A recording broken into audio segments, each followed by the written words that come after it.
हमारे अजब, धन्यवाद। बहुत सी सुंदर विग्रह का दर्शन किया। प्रभु कहाँ के विग्रह थे ये आज? गुंटूर की है प्रभु जी। गुंटूर के। हरि बोल। बहुत ही सुंदर विग्रह। सभी भक्तों को हृदय से धन्यवाद कीर्तन में भाग लेने के लिए। अभी हम लोग मंगलाचरण करते हैं। ओम अज्ञानतिमिरान्धस्य ज्ञानाञ्जन शलाकया चक्षुरुन्मीलितं येन तस्मै श्री गुरुवे नमः।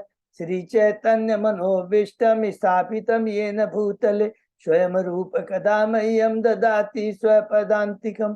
वन्देऽहं श्री गुरु श्री युद्धपथकमलं श्री गुरु वैष्णवांच च श्री रूपं साग्रजातं सहगना रघुनाथं वितं तं सजीवं स्वादेतम सावधूतम परिजम सहितम कृष्ण चैतन्य देवम श्री राधा कृष्ण पादान सहगना ललिता श्री विशाखा वितांत च नम ओम विष्णु पादाय कृष्ण पृष्ठाय भूतले श्रीमते भक्ति वेदांत स्वामिन इति नामिने।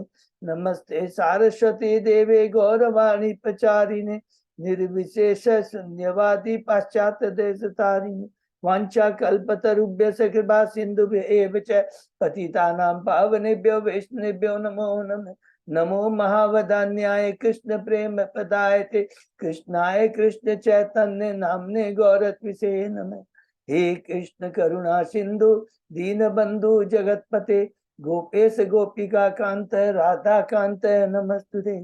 तप्त कांचन गौरांगी राधे बिंदाबनेश्वरी वृषभानुसुते देवी प्रणमामि हरिप्रिये। नीलांचल निवासाय नित्याय परमात्मने बलभद्र सुभद्रायां जगन्नाथाय ते नमः। जय श्री कृष्ण चैतन्य प्रभु नित्यानंद श्री अद्वैत गदाधर श्रीवासादि गौर भक्तवृंद। मुखं करोति वाचालं पंगु लंघेगिं यत्कृपातमहं वन्दे श्री गुरुं दीनतारिणं परमानंद माधवं श्री चैतन्येश्वरम्। हरे कृष्ण कृष्ण कृष्ण हरे हरे हरे राम राम राम हरे। श्री श्री मंगलाचरण की जय। शिला प्रभुपाद की जय। हरे कृष्णा। आज के इस चेतन चरितामृत कथा में चर्चा में सभी भक्तों का हार्दिक स्वागत है। सभी भक्तों के चरणों में मेरा सादर दंडवत प्रणाम है। हमारे ऊपर गुरु आचार्य परम वैष्णव परम भागवत राधा गोविंद राधा माधव असीम कृपा है कि हम लोग चेतन चैतन्य की क्लास कर रहे हैं, आपस में चर्चा कर रहे हैं। ये बहुत बड़े सौभाग्य की बात है, परम कृपा की बात है। हम लोग चेतन चरिता की आदि लीला में है, तीसरे अध्याय में है। टोटल चेतन चरितामृत में 62 चैप्टर्स हैं। आदि लीला शेष लीला। आदि लीला में 17 अध्याय हैं। शेष लीला में 45 अध्याय हैं। शेष लीला को फिर दो भागों में बांटा गया है, मध्य लीला और अंत लीला। मध्य लीला में 25 अध्याय हैं और अंत लीला में 20 अध्याय हैं। टोटल मिला के 45 और आदि लीला के 17 मिला के टोटल 62 चैप्टर्स हैं। ये बहुत सुंदर कृष्णराज कविराज गोस्वामी ने लिखा है 93 की एज में। सोचिए, तो बिना भगवान की कृपा के वो नहीं कर सकते। रघुनाथ दास की कृपा है, रूप गोस्वामी की बहुत असीम कृपा है, ये भी याद रखेंगे। और ये जो हमको शास्त्र मिला है बड़ा दिव्य और तत्वों से भरा शास्त्र। तत्व, इतने तत्व इसमें, और इसलिए हम इसको बोलते हैं क्योंकि इसमें कृष्णराज गौराज स्वामी ने सारे जितने भी है, भागवतम है, गीता है, पुराण है, उपनिषद है, सब लोगों को जहां जहां से दरकार है सब रेफरेंस दे करके हमें तत्वों के बारे में बताया है। तो हम आदि लीला में है जिसमें 17 अध्याय हैं। अभी हम लोग प्रथम 7 अध्याय में ध्यान देंगे, क्योंकि उसके बाद में 9, 10, 8वें अध्याय में तो वो बताते कि उन्होंने ये चैतन्यमृत को लिखने का कारण किया, भगवान के प्राकट्य का। 9वां, 10वां, 11वां, 12वां अध्याय में शाखाओं का वर्णन है। कृष्ण शाखा, चैतन्य शाखा जिसको बोल लेंगे, नित्यानंद शाखा, अद्वैत और गदाधर। तो ये शाखाओं के बारे में है। और 13वें अध्याय से शुरू होता है चैतन्य महाप्रभु के प्राकट्य, माने उनकी जन्म आविर्भाव की लीला 13वें अध्याय से शुरू होती है, इसलिए हम लोग 7 अध्याय को बहुत ध्यान से पढ़ेंगे।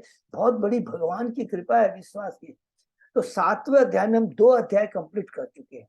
इन 7 अध्याय में हम क्या पढ़ने जा रहे हैं? 14 श्लोकों के बारे में पढ़ने जा रहे हैं, जिसको मंगलाचरण कहते हैं। उन 14 श्लोकों में से 6 जो श्लोक है चैतन्य महाप्रभु के बारे में। हरे कृष्णा हरि बोल, खुश रहो, हरि बोल। 6 जो श्लोक है चैतन्य महाप्रभु के बारे में है। उन 6 श्लोकों में से हम लोग ने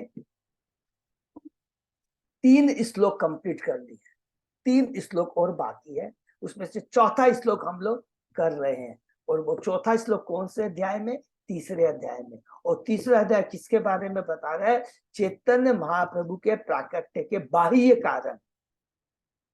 उसके बाद में हम लोग पढ़ेंगे 5वें और 6ठे जो श्लोक है, जो कि चौथे अध्याय में है, चैतन्य महाप्रभु के प्राकट्य के अंतरंग कारण, आंतरिक कारण।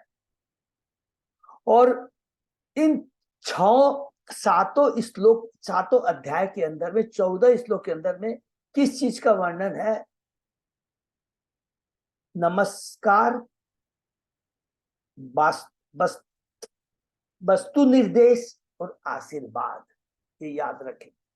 तो आशीर्वाद जो है, नमस्कार जो है, पहले अध्याय में हमने पढ़ा साधारण नमस्कार और विशेष नमस्कार।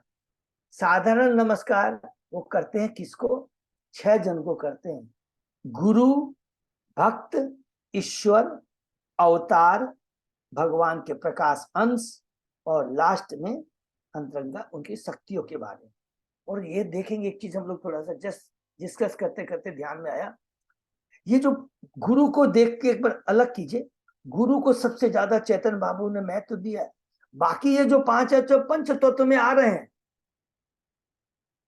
भक्त, ईश्वर, अवतार, भगवान के अंश, ये आ रहे हैं। कैसे आ रहे हैं? भक्त कौन है? श्रीवास। ईश्वर स्वयं चैतन्य महाप्रभु। अवतार अद्वैताचार्य। अंश बलराम प्रकाश। और शक्ति राधा रानी, माने गदाधर पंडित। ये 5 है देखिए। लेकिन गुरु को सबसे पहले स्थान दिया। ये बहुत इंपॉर्टेंट चीज है, अभी ध्यान रखें। इसलिए गुरु का बहुत, इसीलिए भगवान ने कहा है कि हम लोगों ने 32वें श्लोक में पढ़ा है, भगवान कहते हैं कि मैं स्वयं ही इन 6 रूपों में अवतार लेता हूं। ये बहुत इंपॉर्टेंट है। कृष्ण गुरु भक्त शक्ति अवतार प्रकाश, कृष्ण यही 6 रूपे करे न विलास। ठीक है, हमने अब गुरु के बारे में पढ़ा। गुरु 2 तरह के होते हैं, रिपीट करेंगे, कितना भी समय लग जाए कोई बात नहीं है। गुरु 2 तरह के हैं, शिक्षा गुरु, दीक्षा गुरु। भक्त में हम लोगों ने पढ़ा, सबको मालूम है कि 2 तरह के भक्त होते हैं। कौन से हैं? जो पार्षद है, भगवान के निजी पार्षद है, निजी संगी है। और दूसरा साधन भक्त है, जो हम जैसे लोग। हम लोग कौन से है?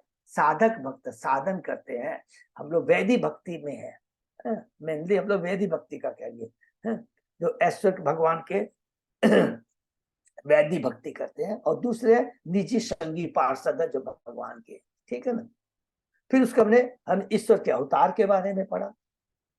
अवतार 3 ही इसमें था, अंशा अवतार, गुणावतार और शक्ताधीश अवतार। बाकी 3 सबको मालूम है, युगा अवतार, मनवंतर अवतार, लीला अवतार है, मालूम है 6 अवतार है, जिसका डिटेल में आगे वर्णन होगा। फिर भगवान के प्रकाश के बारे में पढ़ा, प्रकाश और विलास, प्राभव और वैभव, ऐसे लिख लेंगे। तो प्रकाश जो है, स्वयं प्रकाश मीन्स, स्वयं प्रकाश मीन्स प्राभव। कृष्ण जो जब भी आते एक ही रूप में जब रहते हैं, जो कि हमने पढ़ा वृंदावन में जब उन्होंने रास लीला किया, और द्वारका में जो 16,108 रानियों के संग रहते। और जैसे ही विलास, वैभव, प्राभव और वैभव, वो कौन हो गए? बलराम जी।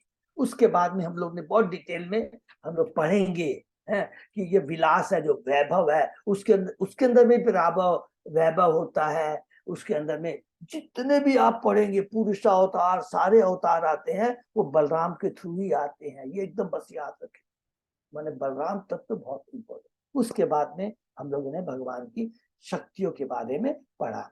भगवान की 3 शक्तियों के बारे में पढ़ा, बैकुंठ की लक्ष्मियां, द्वारका की रानियां या महर्षि, और वृंदावन की गोपियां, और उसमें सबसे उत्तम है राधा रानी। राधा रानी कौन है आगे पढ़ेंगे, फिर भी बोलते जो जो याद है नोट कर सकते हैं। भगवान की अंतरंगा शक्ति है, भगवान की अलादिनी शक्ति है। अलादिनी शक्ति बोलेंगे, वो अलादिनी शक्ति जो गुणों की खान है, जो कि भक्ति की खान है, जो कि सारी जो भक्ति का चरम जो लक्ष्य सीमा है उच्च, वो अपने अंदर में धारण करती है, और वही कृष्ण को आनंद प्रदान करती है। इसलिए हमको अगर कृष्ण प्रेम प्राप्त करना है तो राधा रानी के बिना प्राप्त नहीं कर सकते। अगर हमें अपनी चेतना को शुद्ध करना है, आध्यात्मिक बल चाहिए, तो बलराम के बिना हम नहीं कर सकते। तो ये हमने पहले अध्याय में नमस्कार किया, उसके बाद में विशेष नमस्कार हमने किसको किया, चैतन्य महाप्रभु को और नित्यानंद प्रभु को किया। यह हमारा पहला अध्याय समाप्त हुआ। दूसरा समाप्त हमने शुरू किया, तीसरा श्लोक विषय वस्तु, शीर्षक क्या है दूसरे अध्याय का, पूर्ण पुरुषोत्तम चैतन्य महाप्रभु। इसके अंदर में स्टार्टिंग जो बहुत इंपॉर्टेंट है, ये देखेंगे हम लोग बोलेंगे प्रभु अभी तो हम लोग को बहुत आइडिया हो गया, लेकिन इसी में सब लोग कंफ्यूज होते हैं। माने हम लोग नहीं कंफ्यूज होते हैं, जितने भी मायावादी सब बहुत।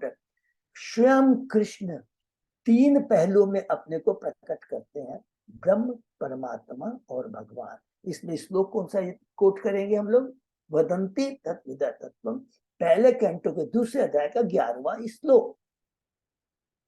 और ये जो तीनों तत्व हैं और जो कुछ भी है, फिर पुरुषावतार के बारे में पढ़ा, नारायण के बारे में पढ़ा, अंशावतार के बारे में पढ़ा, ब्रह्मांड भगवान की शक्तियों के बारे में, ब्रह्मांड की बहिरंग भगवान की बहिरंगा शक्ति, अंतरंगा शक्ति, तटस्थ शक्ति के बारे में पढ़ा। जो कुछ भी है इसके सर्व कारण कारण कृष्ण है। श्लोक कौन सा कोट करेंगे, एते चांस कला पुंस कृष्णस्तु भगवान स्वयं। और दूसरा कौन करेंगे, ईश्वर परम कृष्ण सच्चिदानंद अनादि आदि गोविंद सर्व कारण कारणम। ये दूसरे अध्याय में कृष्ण तत्व चेतन तत्व को पढ़ा, और इतना कृष्ण के बारे में बोलने के बाद में लास्ट में कृष्णदास कविराज काशी बोलते हैं, ये जो मैंने कृष्ण तत्व के बारे में बताया, वही कृष्ण चैतन्य महाप्रभु के रूप में, चैतन्य महाप्रभु के रूप में, भक्त के रूप में इस कलयुग में अवतार लिए। तो अब क्यों अवतार लिए, तीसरे अध्याय में प्रवेश करते हैं। 6 श्लोक जो कृष्ण के बारे में, 3 कंप्लीट कर में चौथे श्लोक में आते हैं, और चौथे श्लोक का वर्णन है चैप्टर 3 के अंदर में। चैतन्य महाप्रभु के प्राकट्य के बाह्य कारण शीर्षक है। तो हम लोगों ने जर्नल डिस्कशन किया था चैतन्य महाप्रभु के अवतार के 3 बाहरी अवतार के 3 कारण हैं। पहला कारण हमने क्या पढ़ा था, जब भगवान श्री कृष्ण द्वापर युग के अंत में आए थे, और जब अप्रकट होते हैं चले जाते हैं, तो बोलते हैं देखो मैंने वृंदावन के अंदर में रहकर सखाओं के संग अपने शाश्वत माता पिता, कौन है, नंद और यशोदा, शाश्वत माता पिता है, याद रखिए, उनके संग और गोपियों के संग दिव्य प्रेम का आदान प्रदान तो किया, लेकिन प्रचार नहीं किया, लोगों को दिया नहीं। तो ये बहुत जरूरी है। तो वो कृष्ण प्रेम जो उन्होंने सखाओं के संग में, माता पिता के संग में और गोपियों के संग में, कौन कौन सा, साक्ष्य रस, वात्सल्य रस, माधुरी रस और दास, ये मैंने आदान प्रदान तो किया, लेकिन भक्तों को तो नहीं दिया, जनरल मेरे जीवों को तो नहीं दिया। क्योंकि उस समय सोचते थे नहीं इसके लिए क्वालिफिकेशन की दरकार है। बोले नहीं, कोई क्वालिफिकेशन की दरकार नहीं है, क्योंकि कलयुग के जीवों की वैसे ही आयु बहुत कम है, अल्प बुद्धि है, अल्प आयु है, मंद बुद्धि है, विचलित रहेंगे, मंद भाग्य है, तो क्या मैं क्वालिफिकेशन दूंगा, नो क्वालिफिकेशन। अंधा दूना जैसे होता है ना, बोलते हैं कि भक्ति में वो इतने मद हो जाते हैं चैतन्य महाप्रभु, जैसे एक शराबी होता है ना, मद मस्त हो जाए उसके बाद में जो कुछ दे देता है, क्या है कहाँ है कुछ नहीं देखता है, उसी तरह इतना मद होकर उन्होंने कहा कि मुझे कृष्ण प्रेम प्रदान करना है। और इसीलिए आप देखें कि एकमात्र ये ऐसा अवतार है जिसके हाथ में कोई शस्त्र नहीं है। अगर शस्त्र है तो वो कहना हरि नाम का शस्त्र है। तो जो कृष्ण प्रेम में नहीं दे पाया वो देने के लिए पहला कारण पढ़ा। और दूसरा हमने पढ़ा जो कलयुग का, हर कलयुग का एक धर्म होता है, तो कलयुग का, हर युग का एक धर्म होता है, कलयुग का धर्म क्या है? हरि नाम संकीर्तन, हरि बोल। और तीसरा कारण हम पढ़ेंगे, अभी आए, कि भगवान सबकी बात को ना कर सकते हैं, केवल एक जन की ना करते। अद्वैताचार्य जब भक्त के रूप में भगवान की हुंकार करते हैं, कब हुंकार? जब देखते हैं नवद्वीप के अंदर में सब लोग मद खाली पैसे के पीछे, उपाधि के पीछे, ज्ञान के पीछे, चतुर्वेदी, द्विवेदी, भट्टाचार्य, मुखर्जी, हैं, इसके पीछे पड़े हुए के योग कर रहे हैं, ज्ञान के पीछे पड़े हुए हैं, तब वो दुखी हो जाते हैं। कोई सेवा नहीं कर रहा, भक्ति नहीं कर रहा है, शादी में करोड़ों करोड़ रुपया खर्चा कर रहे हैं। ये हम लोग को जब समय मिलेगा तो वृंदावन दास ठाकुर जी जो चैतन्य भागवत है उसमें बहुत डिटेल में वर्णन, बैंक बहुत बैंड, वो हम लोग प्रयत्न करेंगे। मैं पहले तो सोचा था दोनों को साथ में लेके चलें, तो थोड़ा सा टफ हो जाएगा है, इसलिए मैंने कहा कोई बात नहीं, इसको पहले कम, क्योंकि ये जब कंप्लीट कर लेंगे कृष्ण की कृपा से फिर कुछ भी माने तत्व के बारे में जानने के लिए नहीं। वैसे तो देखिए हम भगवान को नहीं जान सकते हैं, नहीं कर सकते हैं, लेकिन क्या है ये बहुत इंपॉर्टेंट है। इसको हम पढ़ने से नाम तत्व, गुरु तत्व, धाम तत्व, लीला तत्व, भक्ति तत्व सबको अच्छे से जान जाए, ये बहुत इंपॉर्टेंट है। तो तीसरा है अद्वैताचार्य ने हुंकार की। इसके बाद में हमने यहाँ पर इस शास्त्रों को, ये जो भगवान स्वयं जो है ये इसको स्थापित करने के लिए इसके अंदर जो कि बार बार रिपीट करते हैं, कृष्णराज कविराज गोस्वामी भागवतम से और अन्य शास्त्र पर्याप्त प्रमाण हम लोगों को देंगे, ठीक है। और पिछला जो हम लोगों ने जो पढ़ा कि हम लोगों ने जस्ट हम लोगों ने क्या किया कि ब्रह्मा जी भगवान अवतार को लेते हैं, तो हमने बहुत अच्छा ये just knowledge means Brahma ji के एक दिन में कृष्ण एवं चैतन्य महाप्रभु एक ही बार आते हैं। तो ब्रह्मा जी का एक दिन सबको मालूम है 1000 चतुर्युग होता है, जिसको नहीं भी समझ तो फिर से नोट कर लेंगे। और एक चतुर्युग का मतलब क्या होता है, उसको दिव्य युग भी बोलते हैं। सत्य युग, त्रेता युग, द्वापर युग, कलयुग, चारों को मिला कर करके एक दिव्य युग बोलते हैं। एक दिव्य युग 43,20,000 वर्षों का होता है। वो कैसे आया? बहुत सिंपल है। द्वापर युग सॉरी कलयुग 4,32,000 को, उसको दुगुना कर दीजिए तो क्या हो जाएगा? द्वापर युग आ जाएगा। कलयुग को 3 से मल्टीप्लाई कर दीजिए तो त्रेता युग आ जाएगा। कलयुग को 4 से मल्टीप्लाई कर दीजिए तो आपका सतयुग आ जाएगा। तो 4, 3, 2, 1 मीन टोटल 10 हो गए, अर्थात 4,32,000 को 10 से मल्टीप्लाई कर दीजिए तो 43,20,000 वर्ष हो गए, जिसको एक दिव्य युग या चतुर्युग कहते हैं। ब्रह्मा जी के, ये तो एक कैलकुलेशन हुआ। दूसरा कैलकुलेशन हमने किया कि ब्रह्मा जी के एक दिन में 14 मनु भी आते हैं। तो ब्रह्मा जी का एक दिन जब 1000 चतुर्युग होता है तो 14 से डिवाइड कर देते हैं, तो एक मनु 71 पॉइंट समथिंग चतुर्युग तक शासन करता है। बहुत सिंपल हो गया।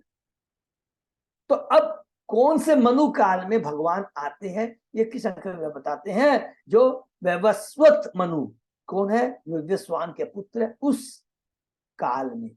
तो वैवस्वत मनु कौन से मनु में आते? 7वें मनु है। कौन से? 7वें। और ये जो प्रेजेंट समय चल रहा है जो कि कौन सा है? वो वैवस्वत मनु का। हरि बोल। जो मोहनदास को भी हम लोग को याद दिलाया था। तो देखिए हम कितने बड़े भाग्यशाली हैं कि इस ही मनु काल में भगवान कृष्ण भी आए थे और चैतन्य महाप्रभु भी आए थे। चैतन्य महाप्रभु 5249 साल पहले इस धरा पे आए थे और उसके और जस्ट अभी 540 से समथिंग साल पहले चैतन्य महाप्रभु आए थे। कृष्ण अपने शाश्वत धाम में संपूर्ण सात समान के इस पृथ्वी पर प्रकट होता है। जब कृष्ण जब प्रकट होते हैं, ये बहुत इंपॉर्टेंट चीज है जो हमने पढ़ा, याद रखेंगे।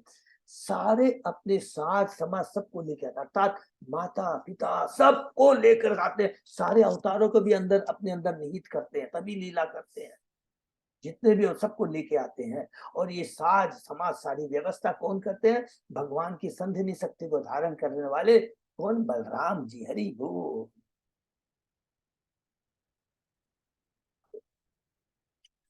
ये हम लोगों ने पढ़ा। उसके बाद हमने पढ़ा कि भगवान के जो पिछले 5 प्रकार की मुक्ति के बारे में हमने पढ़ा। कौन कौन सी है? साष्टी, शालोक्य, सामीप्य, शारूप और सायुज्य। लेकिन जो भगवान के भक्त होते हैं, जो शुद्ध भक्त होते हैं, जो कि भगवान की दिव्य सेवा में अपने को नियुक्त कर, वे 5 तरह की मुक्ति नहीं चाहते, 5 तरह की नहीं चाहते। लेकिन फिर भी जो भगवान के दास्य भाव में सेवा करते हैं, तो वो कम से कम 4 तो चाहते हैं, लेकिन सायुज्य नहीं चाहते। सायुज्य क्या है? भगवान में विलीन होना, भगवान की ब्रह्म ज्योति में विलीन होना, जो कि इसको बोलते हैं स्पिरिचुअल सुसाइड, आत्मा का हनन, तो वो नहीं चाहते हैं। ठीक है। फिर भगवान कहते हैं कि युग धर्म नाम संकीर्तन का प्रचार करने के लिए मैं स्वयं भक्त की भूमिका निभाऊंगा। देखिए कितनी बड़ी भगवान की है, स्वयं मैं भक्त। क्योंकि भगवान एक्चुअली क्या है, देखिए अगर धर्म की स्थापना करनी हो, असुरों का वध करना हो, ये सब काम भगवान के अवतार या कोई भी शक्ति है, ऐसा कुछ भी ले लीजिए, कर सकते हैं। लेकिन भक्ति का, जो भक्ति का प्रचार करने के लिए, कृष्ण प्रेम प्राप्त करने के लिए भगवान कहते हैं, इसके लिए तो मैं स्वयं ही आऊंगा। और किस रूप में आऊंगा? भक्त के रूप में आऊंगा।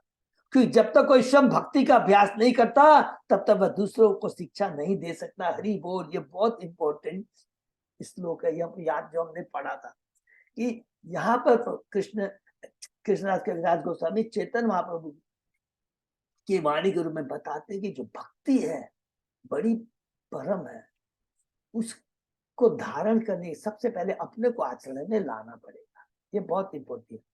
यत यत आचरति श्रेष्ठ तत् देवेतो जन स यत प्रमाणम कुरुते लोक तत् अनुवर्तते। गीता के 21वां श्लोक कि जब तक हम अपने को आचरण में नहीं लाएंगे, हम अपने प्रचार नहीं कर सकते हैं। बहुत सुंदर हमको आचरण में लाना है। एक दूसरे में कोऑपरेशन की बहुत दरकार है। ये बहुत बड़ी गारंटी, अगर आपस में कोऑपरेशन नहीं हुआ, ये भाव नहीं रहा कि चैतन्य महाप्रभु की जो आदेश का उसको दृढ़ता से पालन करना है, इसमें चैतन्य महाप्रभु ने कहा सबसे पहले आपको आचरण में लाओ, तब गुरु बनो, फिर प्रचार करो। अगर हम अपने को आचरण में लाएंगे, कोऑपरेशन लाएंगे, गारंटी है हम 1 इंच भी आगे नहीं बढ़ सकते। हो सकता है हमको लगे कि हमको बहुत ज्ञान हो गया, लेकिन भक्ति नहीं आएगी। फिर कहते हैं मेरे पूर्ण अंश प्रत्येक युग के लिए धर्म के सिद्धांत की स्थापना कर सकते हैं, किंतु मेरे अतिरिक्त अन्य कोई प्रेमा भक्ति प्रदान नहीं कर सकता जो ब्रज के निवासियों द्वारा संपन्न की गई थी। हरि बोल। ये सब भगत है। इस प्रकार भगवान चैतन्य महाप्रभु का हमने जो लास्ट में पढ़ा, क्या पढ़ा था? सिंह के रूप में भगवान चैतन्य महाप्रभु प्रकट हुए। सिंह उनको क्यों बोला गया है, तुलना क्यों की गई है? 2 श्लोकों में लिखा गया है, 30 और 31। क्योंकि उनका रंग है गोल्डन है, सिंह के समान है, उनकी चाल है सिंह के समान है, उनके कंधे सिंह के समान है, उनकी जो शक्ति है सिंह के समान है, और जो गर्जना करते हैं हरि नाम के लिए, सबको प्रचार करने की, जिस प्रकार अद्वैताचार्य ने गर्जना करके बुलाया था, और चैतन्य महाप्रभु ने अपनी गर्जन से, दिव्य शक्ति भक्ति की गर्जन से, कि लोगों को भक्ति देने के लिए, जिस प्रकार सिंह जब आता है तो सारे जितने जानवर है इधर उधर सब भाग जाते हैं। उसी प्रकार जब भगवान चैतन्य महाप्रभु की भक्ति हमारे हृदय में स्थापित हो गई है, तो हाथी जैसे पाप भी है वो भाग जाएंगे। हरि बोल। अपनी पढ़ाने की लाओ में वे विशंबर नाम से जाने जाते हैं। विशंबर का नाम है जो संसार में भक्ति रूपी अमृत आप्लावित करने और जीवों का उद्धार कर सकते हैं, इसलिए उनका नाम विश्वंबर पड़ा। बाद में कृष्ण चैतन्य पढ़ा। कृष्ण चैतन्य का पढ़ते हैं जब वो संन्यास लेते हैं। तो यहाँ तक हमने पढ़ा, उसके आगे हम लोग आज शुरू करते हैं। ठीक है। ओम नमो भगवते वासुदेवाय। ओम नमो भगवते वासुदेवाय। ओम नमो भगवते वासुदेवाय। आदि लीला चैप्टर 3, शीर्षक चैतन्य महाप्रभु के प्राकट्य के बाह्य कारण। 33 तक कंप्लीट हुआ था ना प्रभु? हाँ प्रभु जी। 33, हाँ वही राइट, विशंबर जो नाम से। अब हम लोग 34वें श्लोक से शुरू करते हैं। शेष लीलाए धरे श्री कृष्ण चैतन्य, श्री कृष्ण जाना है सब विश्व कह लो धन्य। अपनी अंतिम लीलाओं में वे भगवान श्री कृष्ण चैतन्य के नाम से विख्यात है। वे भगवान श्री कृष्ण के नाम तथा महिमा के बारे में शिक्षा देकर सारे संसार को आशीर्वाद प्रदान करते हैं। हरि बोल। तो चैतन्य महाप्रभु 24 वर्ष तक गृहस्थ आश्रम में थे और 24 वर्ष के बाद में जो है उनका टोटल इस धरा पर वो 48 ईयर्स तक लीला किए थे। 24 वर्ष तक गृहस्थ आश्रम में और 24 वर्ष संन्यास आश्रम में। तो संन्यास आश्रम के बारे में बहुत डिटेल में तात्पर्य में प्रभुपाद जी ने लिखा। इसको हम लोग एकदम बहुत पढ़ के निकल जाते हैं। श्री चैतन्य बाबू केवल 24 वर्ष की आयु तक गृहस्थ आश्रम में रहे। तत्पश्चात वे संन्यास आश्रम में प्रविष्ट हुए और 48 वर्ष की आयु तक इस भौतिक जगत में प्रकट रूप में रहे। अतः उनके कार्यों का अंतिम अंश शेष लीला 24 वर्ष तक रहा। और वही शेष लीला को 2 भागों में हमने अभी जस्ट डिस्कस किया। किसमें करेंगे? मध्य लीला और अंत लीला। शेष लीला 2 भाग में है, मध्य लीला और अंत लीला। मध्य लीला में 25 अध्याय है और अंत लीला में 20 अध्याय है, अर्थात दोनों मिलाकर शेष लीला में 45 अध्याय है। कुछ तथाकथित वैष्णव का कहना है कि वैष्णव संप्रदाय में श्री चैतन्य महाप्रभु के आने तक संन्यास नहीं लिया जाता था। यह बहुत बुद्धिमानी वाला प्रस्ताव नहीं है। श्री चैतन्य महाप्रभु ने श्रीपाद केशव भारती से संन्यास ग्रहण किया था, जो सब जानते हैं, जो शंकर संप्रदाय के थे। अलग अलग संप्रदाय है, संन्यास में भी अलग अलग संप्रदाय है, वैष्णव संप्रदाय, शंकर संप्रदाय, इस तरह का यहाँ बता रहे कृष्ण प्रभुपाद जी, जिसमें सन्यासियों के लिए केवल 10 नामों का अनुमोदन होता है। किंतु श्रीपाद शंकराचार्य के आविर्भाव के बहुत पहले से संन्यास आश्रम का अस्तित्व विष्णु स्वामी की वैष्णव परंपरा में था। इस परंपरा में 10 प्रकार के सन्यासों का नाम तथा त्रिदंड धारण करने वाले 108 प्रकार के सन्यासों के नाम पाए जाते हैं। इसकी संपुष्टि वैदिक नियमों द्वारा होती है। अतः शंकराचार्य के आविर्भाव के पहले भी वैष्णव संन्यास का अस्तित्व था, किंतु वे जो वैष्णव संन्यास के बारे में कुछ भी नहीं जानते, व्यर्थ यह घोषित करते कि वैष्णव संप्रदाय में संन्यास नहीं है। ये जस्ट प्रभुपाद जी बताते हैं।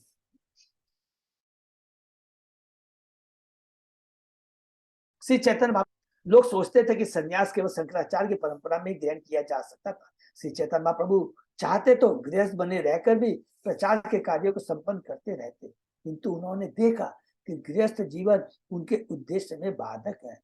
अतः उन्होंने संन्यास ग्रहण करने का निश्चय किया। हरि बोल। ये बहुत इंपॉर्टेंट है, इसको हम लोग बहुत डिटेल में पढ़ेंगे। इसका कारण क्या है कि लोग उनको बहुत लाइटली लेते थे।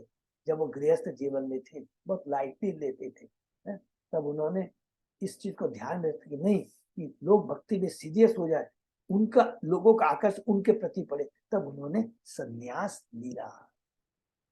तो उन्होंने संन्यास ग्रहण करने का निश्चय किया, क्योंकि उनके संन्यास ग्रहण करने का उद्देश्य जनता का ध्यान आकृष्ट करना भी था। अतः सामाजिक प्रथा को किसी प्रकार से विचलित न करने की इच्छा से उन्होंने शंकराचार्य की परंपरा में एक सन्यासी से संन्यास दीक्षा ली। यद्यपि वैष्णव संप्रदाय में भी संन्यास दिया जाता था, लेकिन उन्होंने ईश्वर भारती से केशव भारती से लिया। ईश्वरपुर उनके गुरु है, केशव भारती से उन्होंने संन्यास दीक्षा ली। शंकर संप्रदाय में सन्यासियों को 10 भिन्न प्रकार के नाम दिए जाते हैं। तीर्थ, आश्रम, वन, अरण्य, गिरी, पर्वत, सागर, सरस्वती, भारती तथा पूरी। संन्यास में प्रवेश करने के पूर्व ब्रह्मचारी को, जो कि सन्यासी का सहायक होता है, ब्रह्मचारी के नामों में से कोई एक नाम दिया जाता है। तीर्थ तथा आश्रम उपाधि वाले सन्यासी सामान्यतः द्वारका में रहते हैं और उनका ब्रह्मचारी नाम स्वरूप होता है। ये सब नोट कर सकते हैं, या बाद में जब भी दरकार हो तब लोग इसको रिफर कर सकते हैं। खाली नोट कर सकते हैं सन्यासी के बारे में। वैष्णव संन्यास और शंकर संन्यास का डिटेल में यहाँ प्रभुपाद जी ने वर्णन किया है।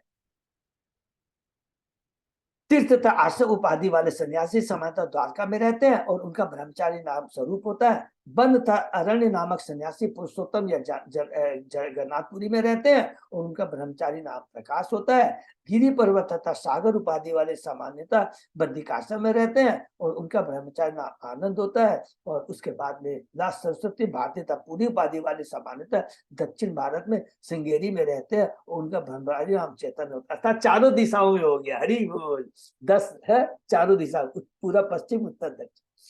श्रीपाद शंकराचार्य ने भारत के चारों दिशा उत्तर दक्षिण पूर्व तथा पश्चिम में 4 मठ स्थापित किए और इन्हें अपने 4 सन्यासी शिष्यों को सौंप दिया। अब इन 4 मुख्य मठों के अंतर्गत मठों की सैकड़ों शाखाएं हैं और यद्यपि उनमें औपचारिक एक रूपता है किंतु उनकी कार्य प्रणाली में बहुत अंतर है। इन मठों के 4 विभिन्न संप्रदाय आनंदवार, भोगवार, कीटवार तथा भूमिवार के नाम से विख्यात है और कालक्रम से इनमें विभिन्न विचारों तथा नारों का विकास हुआ है।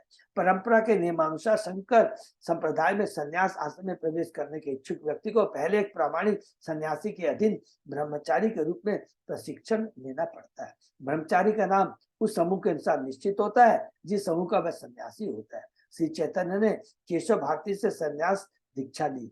जब वे सर्वप्रथम केशव भारती के पास गए तो उन्हें ब्रह्मचारी के रूप में स्वीकार किया गया और उनका नाम श्री कृष्ण चैतन्य ब्रह्मचारी रखा गया, भारती नहीं रखा गया है। श्री कृष्ण संन्यास ग्रहण करने के बाद उन्होंने कृष्ण चैतन्य नाम रखना पसंद किया। गुरु शिष्य परंपरा महान आचार्यों ने यह नहीं बतलाया है कि चैतन्य महाप्रभु ने भारती से संन्यास लेने के बाद अपने नाम के भारती क्यों नहीं लगाया। श्रील भक्ति सरस्वती गोस्वामी महाराज ने स्वयं आगे आकर इसके विषय में व्याख्या दी है कि शंकर संप्रदाय का सन्यासी यह सोचता है कि वह सर्वोपरि बन गया है। देखिए भक्ति सरस्वती बहुत बोल्ड थे, इतने बोल्ड थे ना, स्ट्रेट फॉरवर्ड, एकदम कुछ भी नहीं छिपाते थे। तो उन्होंने क्लियर कह दिया कि चैतन्य महाप्रभु की देखिए आचार्य हैं और उनकी जो टीका होती है और वो क्यों नहीं अपने मन से नहीं बोलते हैं, इनको गुरु से भगवान से डायरेक्ट प्राप्त होता है। क्या शिक्षा ज्ञान प्राप्त होता है कि क्यों मैंने भारतीय नाम नहीं रखा अपने नाम, क्योंकि कहते हैं कि शंकर सेनापति यह सोचता है कि वह सर्वोपरि बन गया है। अतः श्री चैतन्य ने ऐसी भ्रांति से बचने के लिए अपना नाम श्री कृष्ण चैतन्य रखा। श्री कृष्ण चैतन्य भारती नहीं रखा और अपने आप को नित्य सेवक के रूप में स्थापित किया। हरि बोल। ब्रह्मचारी से आशा की जाती है कि वह गुरु की सेवा करेगा, अतः उन्होंने अपने गुरु की सेवा को अस्वीकार नहीं किया। हरि बोल। ऐसे पद को स्वीकार करना शिष्य गुरु के पारस्परिक संबंध के अनुकूल है। प्रामाणिक जीवनियों में यह भी उल्लेख मिलता है कि भगवान श्री चैतन्य ने संन्यास ग्रहण करते समय दंड तथा भिक्षा पात्र धारण किया जो संन्यास आश्रम के प्रतीक है। नेक्स्ट,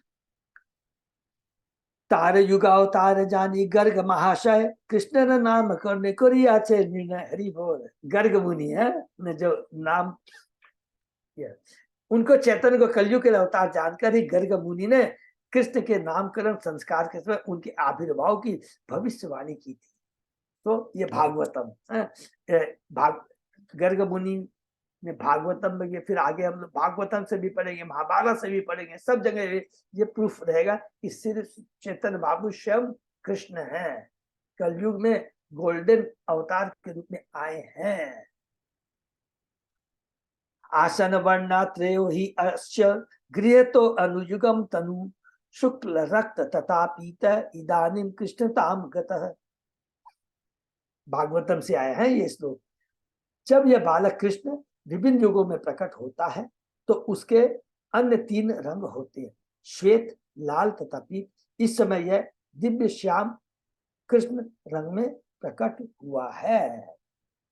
विभिन्न युगों में, सतयुग में श्वेत, त्रेता युग में लाल, द्वापर युग में कृष्ण माने काला श्याम कलर और कलयुग में पीत कलर गोल्डन कलर के रूप में।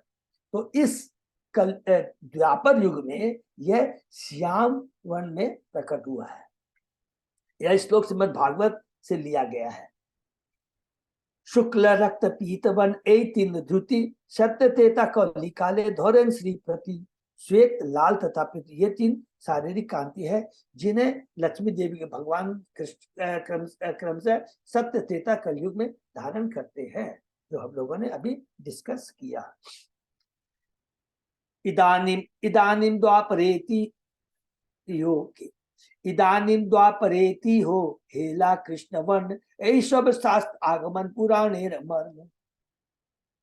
जब द्वापर युग में भगवान श्याम रंग लेकर अवतरित हुए थे, इस संदर्भ में पुराणों तथा अन्य वैदिक ग्रंथों के कथनों का यही सार है।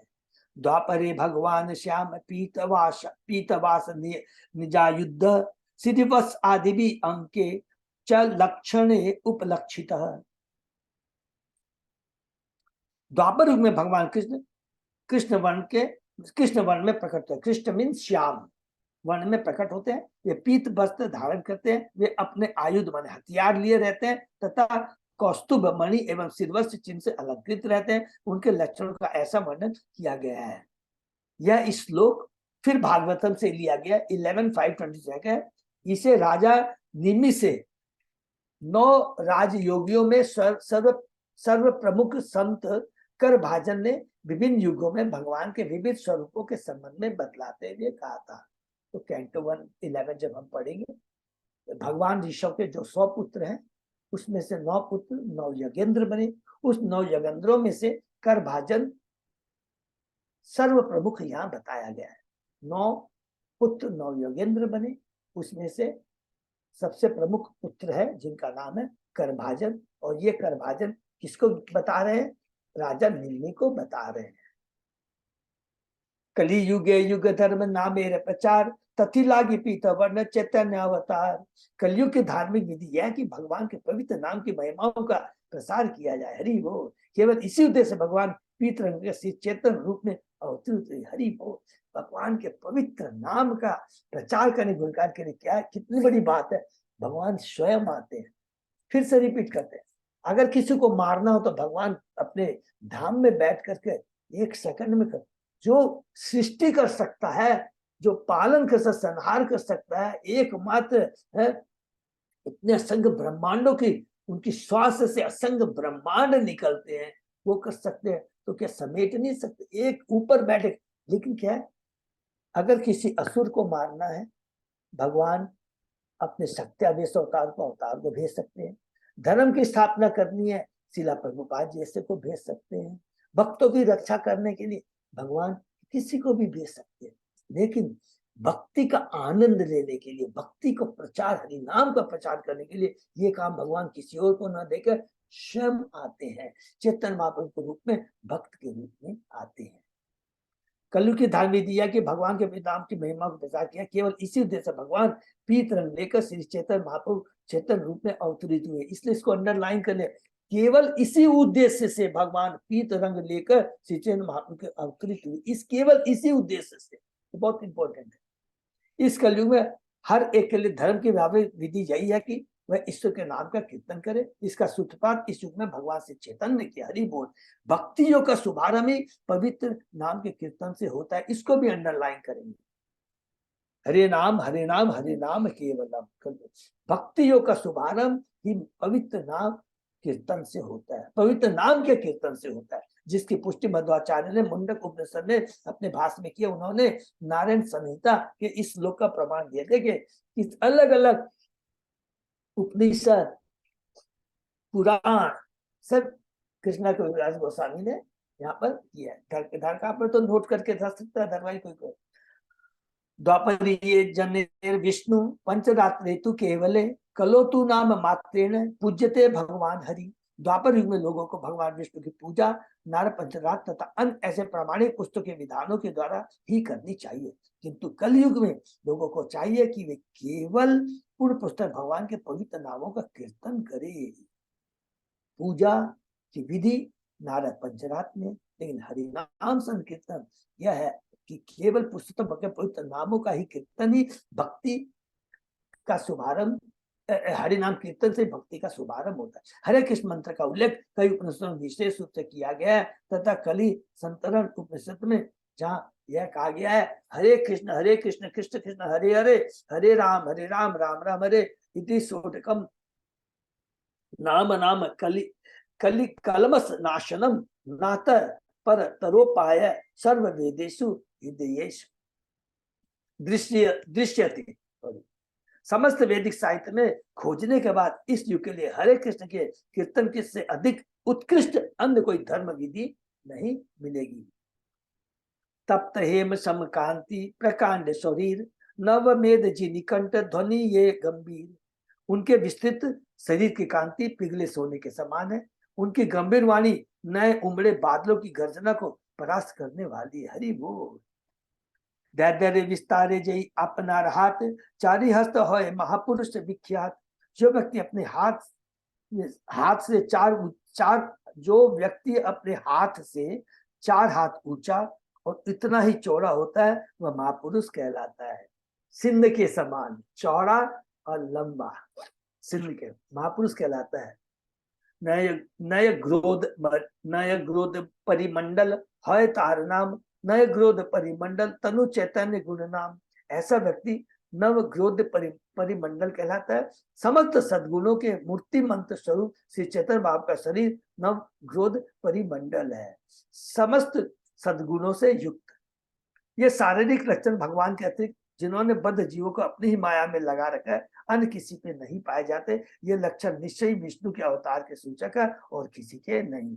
माने भगवान है, इसका कारण क्या है, इसके लक्षण क्या, कारण नहीं लक्षण, सॉरी लक्षण क्या है इसके बारे में बता रहे हैं कि जो भगवान होता है, भगवान के पुरुष होते हैं, उसमें लक्षण होते हैं। कृष्ण में, राधा रानी, और हम लोगों ने इसका बहुत डिटेल में और आगे भी हम लोग भागवतम में भी चेतन में पढ़ेंगे। आजानुलंबित भुज कमल लोचन तिल फूल जिनी नाशा सुधांशु वदन। हरि बोल।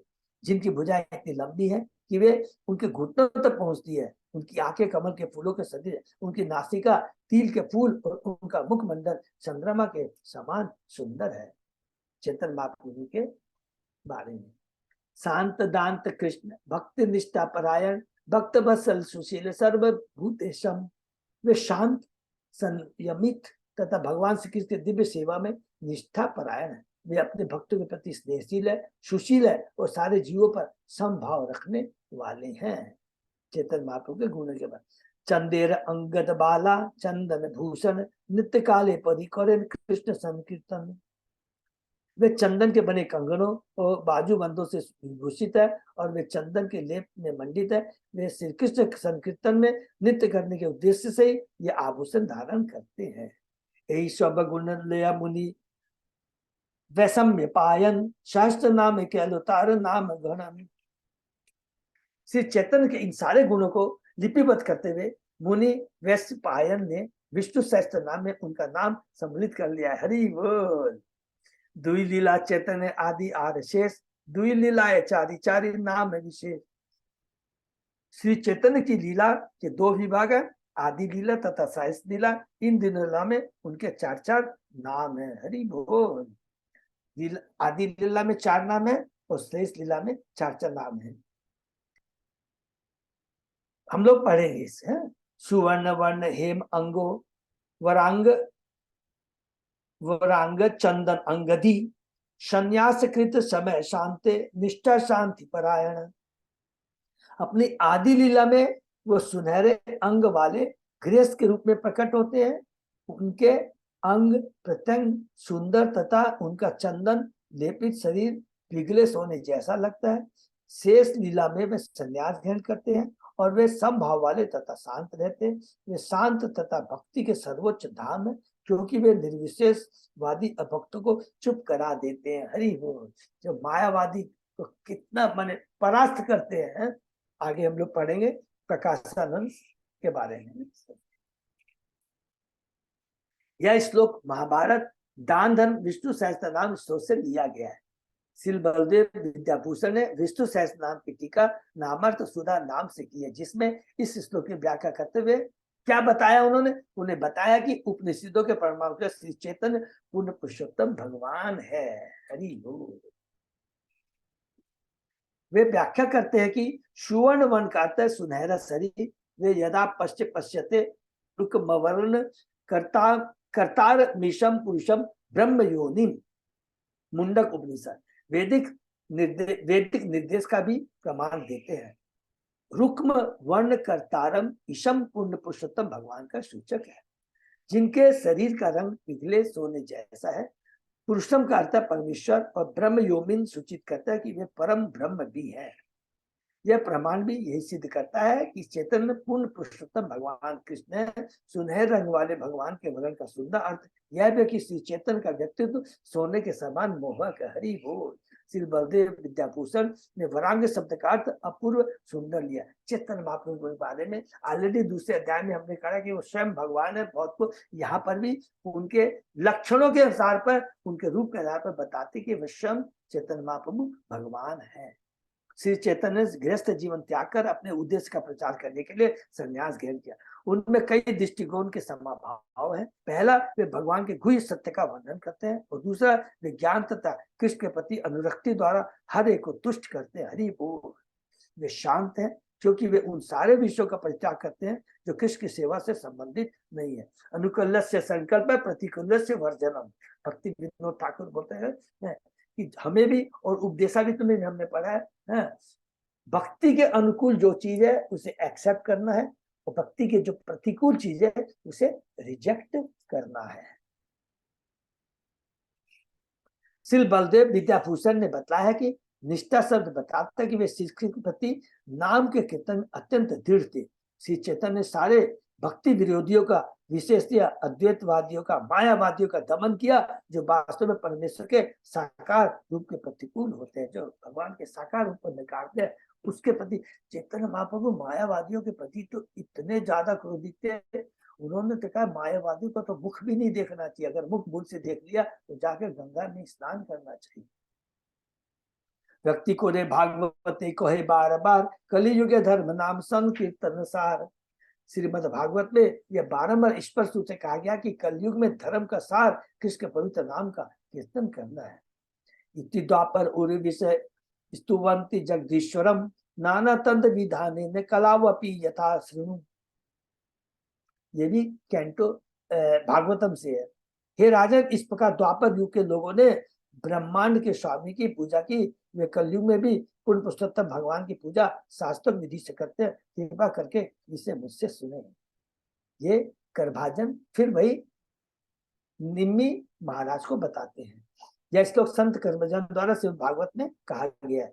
कृष्ण वन हरि बोल, ये बहुत इंपॉर्टेंट श्लोक है, इसको याद करेंगे। कृष्ण वन तुषा कृष्णम सांगो पांगास्त पार्षदम यज्ञ संकीर्तन प्राय यजंती ही सुमेधशः। कलयुग में बुद्धिमान मनुष्य व्यक्ति ईश्वर के उन अवतार की पूजा करने के लिए सामूहिक कीर्तन करते हैं जो कृष्ण नाम का निरंतर गान करते हैं। कौन? चैतन्य महाप्रभु भक्त के रूप में। यद्यपि उनका शरीर श्याम वर्ण का नहीं है। क्या लिखा है? अकृष्णम। अकृष्णम माने जिनका शरीर काला नहीं है। इस श्लोक में जो लिखा है, यद्यपि उनका शरीर श्याम वर्ण का नहीं है, किंतु वे स्वयं कृष्ण है। उनके साथ उनके पार्षद, सेवक, आयु तथा विश्वस्त सभी रहते हैं। उनके संग में कोई, इस बार उनके हाथ में कोई शस्त्र नहीं है, उनके साथ में है, पार्षद है उनके।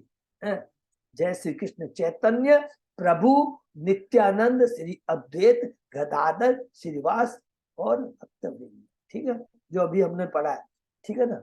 6 जनों का को नमस्कार करते हैं, गुरु को छोड़ के, जो 5 पंचतत्व के बारे में यह श्लोक से भागवत से लिया गया है। श्री जीव गोस्वामी भागवत पर लिखित अपने भाष्य क्रम संदर्भ में इस श्लोक की टीका करते हुए कहते हैं कि भगवान कृष्ण सुनहरे शरीर के साथ ही प्रकट होते हैं। ये कौन बताते हैं? जीव गोस्वामी। उनका कर्म संदर्भ में, उनकी जो रचना है कर्म संदर्भ में वो बताते हैं। क्या बताते हैं? भगवान कृष्ण सुनहरे शरीर के साथ भी प्रकट होते हैं। भगवान कृष्ण सुनहरे शरीर के साथ भी प्रकट होते हैं। केवल ये नहीं कि कृष्ण भगवान श्याम वर्ण में द्वापर में आए थे, नहीं, वही कृष्ण सुनहरे रंग में प्रकट हुए इस कलयुग में भक्त के रूप में।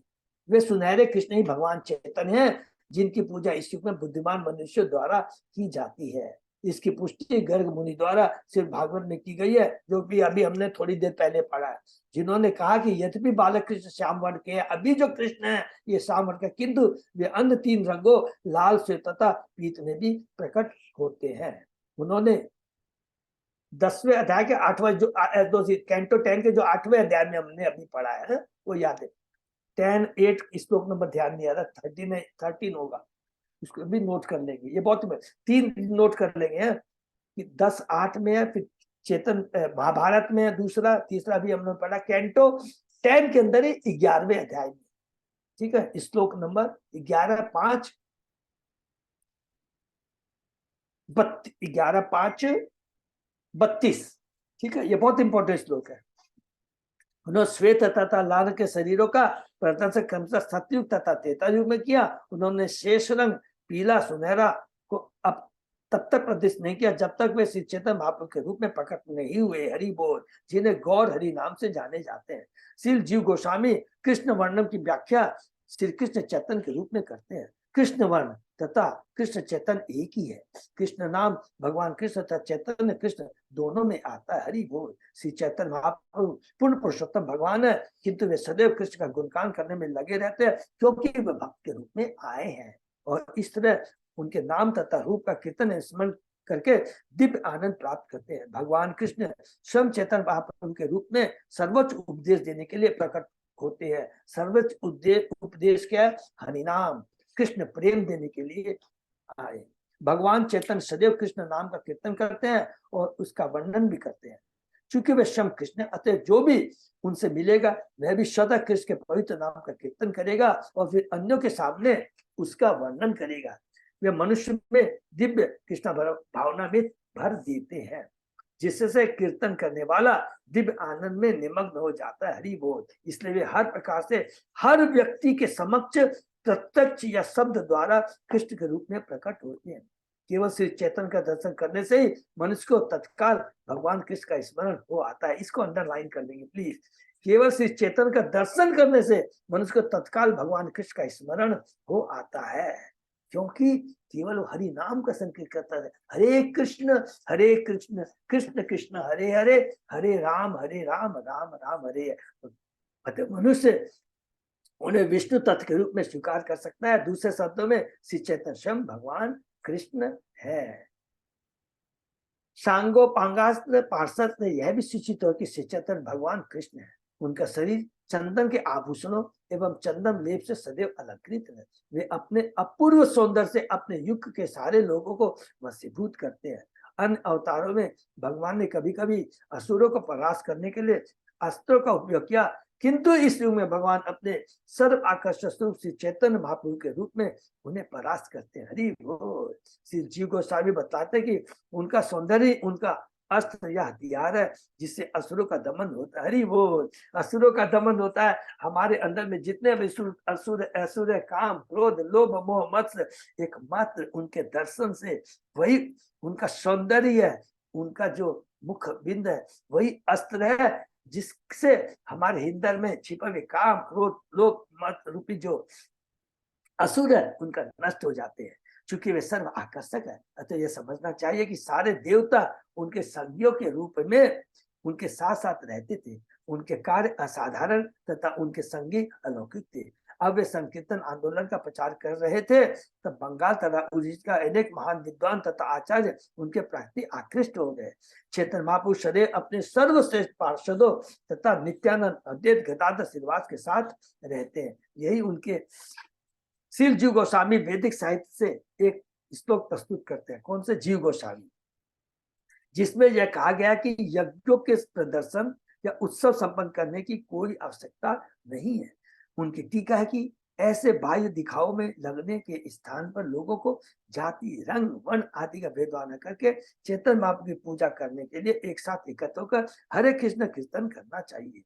कृष्ण वर्ण तुषार कृष्ण बतलाता है कि कृष्ण नाम को प्रधानता दी जानी चाहिए। भगवान श्री चैतन्य ने कृष्ण भावना अमृत की शिक्षा दी और कृष्ण नाम का कीर्तन किया। अतः श्री चैतन्य की पूजा करने के लिए सबको मिलकर महामंत्र का कीर्तन करना चाहिए। हरे कृष्ण कृष्ण कृष्ण हरे हरे, हरे राम राम राम हरे हरे। गिरजाघरों, मंदिरों, मस्जिदों में पूजा का प्रसाद संभव नहीं, क्योंकि लोगों की रुचि इसमें नहीं रही। किंतु हरे कृष्ण का कीर्तन कहीं भी और कभी भी किया जा सकता है, कोई भी समय, काल, देश, पात्र को बिना सोच देखे। इस प्रकार श्री चैतन्य महाप्रभु की पूजा करते हुए लोग सर्वोच्च कर्म कर सकते हैं और परमेश्वर को प्रसन्न करने का सर्वोच्च धार्मिक प्रयोजन पूरा कर सकते हैं। सर्वोच्च कर्म क्या है? सर्वोच्च पूजा क्या है? हरिनाम संकीर्तन। भगवान श्री चैतन्य महाप्रभु के सुप्रसिद्ध शिष्य सार्वभौम भट्टाचार्य ने कहा है, दिव्य भक्ति योग के सिद्धांत के समाप्त हो जाने पर भक्ति विधि का पुनरुद्धार करने के लिए श्री चैतन्य महाप्रभु प्रकट हुए। हरि बोल। वे इतने दयालु है कि वे कृष्ण प्रेम का वितरण कर रहे हैं। हर एक को उनके चरण कमलों के प्रति अधिकाधिक आकृष्ट होना चाहिए, जिस प्रकार गुंजार करती मधुमक्खियां कमल के फूल के प्रति आकृष्ट होती है। अरे मधुमक्खियां आकृष्ट होती है, स्वयं भगवान आकृष्ट होते हैं। भगवान बोल अभी नहीं बोलेंगे, नेक्स्ट में आगे में हम लोग जब करेंगे उनके अंतरंग कारण में कि हरे भगवान भगवान कहते हैं मेरे में इतना मधु है तो मैं आनंद ही नहीं ले पा रहा हूँ। तो जब फूल की जो मधु है, फूल में जो मधु है, स्वयं फूल उसका आनंद नहीं ले सकता है, तो उसको मधुमक्खी के रूप में आना पड़ेगा। उसी प्रकार कृष्ण स्वयं भक्त के रूप में आकर के अपने ही दिव्य रस से परिपूर्ण जो है उसका आनंद लेने के लिए आते हैं। ये अंतरंग के कारण हम लोग आगे बढ़े। हरे कृष्णा। यहीं पर विराम देते हैं। तो चैतन्य महाप्रभु के प्राकृतिक भाई करण के साथ साथ यहाँ पर चैतन्य महाप्रभु स्वयं भगवान ने इसको स्थापित करने के लिए कृष्णराज कविराज गोस्वामी ने हम लोगों को भागवतम, महाभारत, विष्णु सहस्त्र नाम से प्रूफ दिया है, जीव गोस्वामी की टीका दी है। तो चैतन्य महाप्रभु और कोई नहीं, स्वयं कृष्ण नंबर 1। सारा कार्य भगवान अपने अवतारों शक्ति से करा सकते हैं। नंबर 2 अर्थात कौन कौन सा काम? धर्म की स्थापना करनी हो, असुरों का वध करना हो, भक्तों की रक्षा करना हो, ये काम कर सकते हैं, जो कि गीता के 4वें अध्याय के 7 या 8वां श्लोक है ना। हाँ, परित्राणाम साधूनाम विनाशाय। लेकिन भक्ति को स्थापित करने के, हरि नाम को स्थापित करने के लिए ये काम भगवान ने किसी को नहीं दिया। स्वयं चैतन्य महाप्रभु, स्वयं कृष्ण आए हैं। और क्या बोलते हैं? स्वयं जब कृष्ण आए हैं भक्ति देने के लिए, और भक्ति के लिए भगवान इतनी देखिए बड़ी कृपा है कि इसको देखिए सूक्ष्म चीज से समझिए। ये नहीं कहा कि बड़े शास्त्रों को पढ़ना है, ये पढ़ना नहीं, सबको अलग कर दो। केवल कहते हैं हरे कृष्ण महामंत्र का जप कीजिए। केवल हरे कृष्ण महामंत्र का जप को हृदय से, पवित्रता से, शुद्धता से करेंगे तो हमें वो सर्वोच्च सिद्धि प्राप्त होगी जो लाखों लाखों वर्ष तक तपस्या करने से, यज्ञ करने से भी प्राप्त नहीं होता। ऐसे बोलेंगे। कई बार तो हम लोग बोलते हैं प्राप्त होता है, सच पूछा जाए तो उससे भी प्राप्त नहीं हो सकता, क्योंकि वो पॉसिबल इस कलयुग में तो पॉसिबल ही नहीं है। तो एकमात्र हरिनाम संकीर्तन ही हमें परम सिद्धि, परम लक्ष्य प्राप्त करा सकता है। ये चीज आज हम लोगों ने पढ़ा। हरे कृष्णा। यहीं पर विराम देते हैं और फिर आगे हम लोग नेक्स्ट मंडे को। हरे कृष्णा। धन्यवाद। प्रणाम प्रभु। किसी का कोई प्रश्न है तो हम लोग पूछ सकते हैं। हरि बोल। प्लीज जिसको रिपीट करेंगे, जिसको भी इतना समय मिलेगा फिर हम आपस में डिस्कस करेंगे, क्योंकि ये बहुत तत्व है ना, तत्व को बार बार पढ़ना बहुत जरूरी है। इसलिए हम लोगों का आपस में प्रयत्न रहेगा कि हम लोग पूरा रिपीट करते जाएंगे तो इतना पावर। सबसे अंत जब आदि लीला खत्म करेंगे तो सब कुछ याद हो जाएगा। सब कुछ याद बड़ा चीज नहीं है, हम लोग अपने हृदय में उतारने का प्रयत्न करेंगे और बहुत बड़ी चेतना में परिवर्तन है। सब बड़ी बड़ी चेतना में परिवर्तन क्या आएगा? सबसे बड़ा कृष्ण के प्रति श्रद्धा कि कृष्ण ही भगवान है।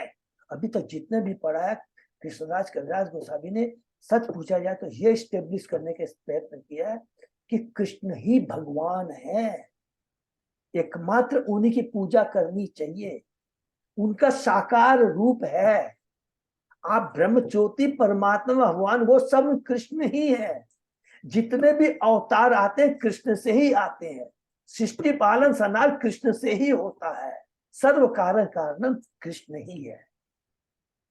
इस चीज ये है कृष्ण तत्व, जो कि कृष्णदास कविराज से स्थापित करने का चाह रहे हैं। वो पूरा लास्ट तक आप जाएंगे, 7वें अध्याय तक यही चीज स्थापित करेंगे, और उसमें मदद हमको कर रहे हैं हमारे जगत गुरु शिला प्रभुपाद अपनी टिप्पणी के माध्यम से।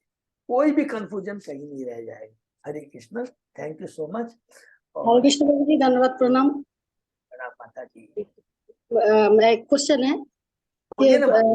चैतन्य महाप्रभु ने मायावादी सन्यासी से ही क्यों दीक्षा लिया? तो उस टाइम तो विष्णु स्वामी थे बोल रहे हैं, तो उसको मायावादी सन्यासी से ही सन्यासी में लिखा हुआ दीक्षा दीक्षा उन्होंने जानबूझ के लिया है। शंकराचार्य जो क्या है, वो मायावादी सन्यासी, उनको वो नहीं, वो शंकराचार्य ये जो है, ये केशव भारती है जो, सॉरी केशव भारती, उनके बारे में क्या लिखा है, वो शंकराचार्य की जो परंपरा से उसमें सन्यासी के रूप में लिया है। और शंकराचार्य जी मायावादी नहीं है, मायावादी को काटने के लिए वो आए हैं। शंकराचार्य ने लास्ट में, अभी बहुत डिटेल में माता जी आगे में पढ़ेंगे, उसमें क्या लिखा है। शंकराचार्य ने, मेरे को याद नहीं आ रहा, किसी को याद है क्या? मोहन बाबू को याद होगा कि उन्होंने कृष्ण के बारे में कितना बड़ा गुणगान किया है। कृष्ण को भगवान बोल के वो मान लिया होगा। हाँ। भज गोविंदम भज गोविंदम। हर भज गोविंद, हरि बोल। किसने बोला? भज गोविंदम भज गोविंदम, हरि भज बोल। गोविंद का नाम। ठीक है ना माता जी। हरे कृष्ण। ये पर देते हैं, और एक दो तो इम्पोर्टेंट, वैसे भागवत में करेंगे तो याद आ रहा तो भूल नहीं जाऊं। तो कल सुंदर गोविंद दास प्रभु जी ने मुझे फोन किया, अद्वैत माता प्रभु किसकी बुकिंग है या नहीं मेरे को मालूम नहीं है, आपके जगन्नाथ ग्रुप के लिए मैं कोई भी बुकिंग लेने नहीं जा रहा हूँ। 25-26 सारे के सारे रूम आपके नाम में बुक कर दिया, और बुकिंग नंबर भी मुझे दे दिया है। हरि बोल। बोले आपके ऊपर में सारी प्रसादन की, तो बोले 45 डिवोटीज की रहने की बहुत अच्छी व्यवस्था, उससे ज्यादा यदि डिवोटी आते हैं तो मैं बाद में व्यवस्था कर दूंगा, नहीं तो मंदिर में अंदर ही हमारे 45 डिवोटी बड़े आराम से रह सकते हैं। फुल्ली एसी रूम है, कोई तरह की प्रॉब्लम नहीं होगी। आपका स्वागत है। तो ये कंफर्म। तो प्लीज कहाँ के लिए बोल रहे हैं आप प्रभु जी? गंगा सागर के लिए माता जी बात। तो गंगा सागर के लिए तो प्लीज सब लीडर से, वैसे भी अजय पोदार से प्रार्थना करूंगा कि जस्ट अपने कोर कमेटी में डाल सकते हैं कि confirm our date 25 and 26, and मैंने उनको ये भी लिख दिया 27 को कुछ भक्त लोग 26 को भी रहना चाहेंगे, क्योंकि कुछ लोग भक्त लोग 27 का सुबह का स्नान करना चाहेंगे।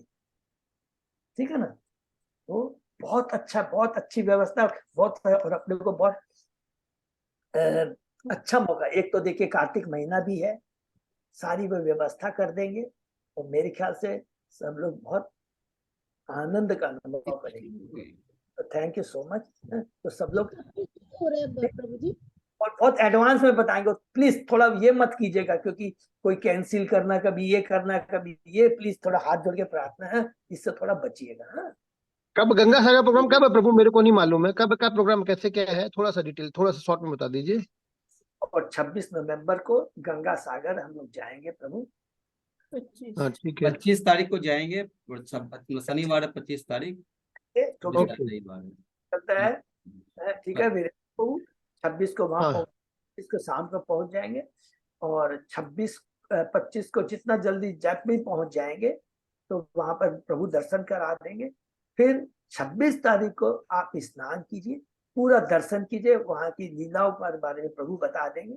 शाम को अपने सुविधा के अनुसार हम लोग वापस आ जाएंगे। लेकिन कुछ लोग हैं 22 तारीख का सुबह का स्नान करना चाहते हैं, जैसे मैं जब बहुत शुभ दिन है, उस दिन का स्नान बहुत ही उत्तम होता है, तो हम लोग 27 का सुबह का स्नान करके तुरंत 10 बजे स्टार्ट कर देंगे, या 9 बजे स्टार्ट कर दीजिए, 8 बजे स्टार्ट कर दीजिए, स्नान तो 5 बजे हो जाएगा, 5:30। हाँ ठीक है। तो कैसे बुकिंग के लिए, कैसे आपको बोलना है क्या अजय प्रभु, कैसे क्या बोलना है? आप जैसे आप अपने लीडर से बोलते जाएंगे, अपने लीडर को बता, तो आप मेरे को बता सकते हैं। ठीक है प्रभु। मेरे को ग्रुप में ग्रुप में डाला हुआ है क्या? इसका प्रोग्राम का ग्रुप में डाला हुआ है क्या? आज में फाइनल हुआ प्रभु, हमने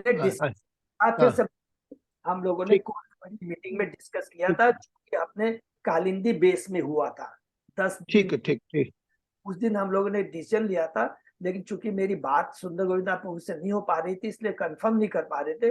अब ऑफिशियली हम लोग कंफर्म करेंगे, ओके कमिटी ओके देंगे कि our tour visit to Ganga Sagar is confirmed on 25th and 26th November, and those who are interested to take bath on 27th morning, holy bath, so they can also stay on 26th and can come back on 27th morning. ठीक है ना? ये हम okay लोग हरे हरे कृष्ण।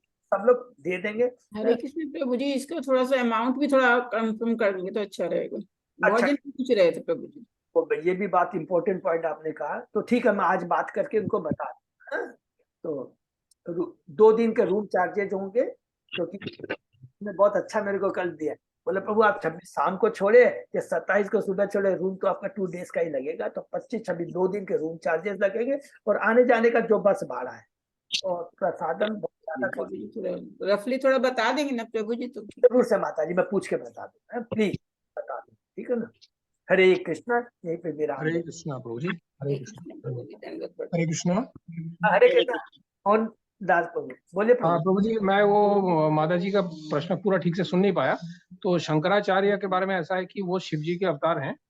हाँ प्रभु। और पद्म पुराण में कहते हैं कि भगवान ने, मतलब मेरे प्रभु ने, अर्थात श्री कृष्ण भगवान ने उनको ये आदेश दिया कि तुम जाके मायावाद का प्रचार करो।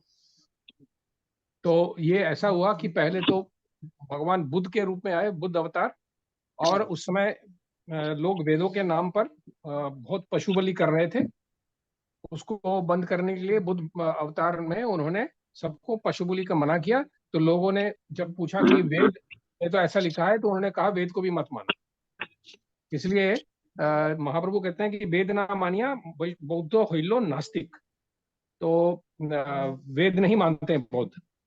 तो बाद में भगवान ने शिव जी को बताया कि आप जाइए और वेदों को पुनर्स्थापन कीजिए। तो शिव जी फिर आते हैं और वेदों को स्थापित करते हैं, और साथ साथ वो मायावाद का भी मायावाद का जो टीचिंग है वो फैलाते हैं, जिसमें यह है कि एक ब्रह्म है जो निराकार है, और बाकी सब कुछ माया है। माया में जीव भी हैं और भगवान भी उसमें प्रतिबिंबित होते हैं, जिसको वो लोग कहते हैं ईश्वर। इसलिए लोग मायावादी क्या समझते हैं कि जैसे कृष्ण है वो भी माया के अधीन है, ये मायावाद समझते। तो चैतन्य महाप्रभु ने कहा है कि मायावाद भाष्य सुनीले है सर्वनाश। मायावादों का भाष्य सुनना नहीं चाहिए। और महाप्रभु ने कहा कि मायावादी कृष्ण अपराधी।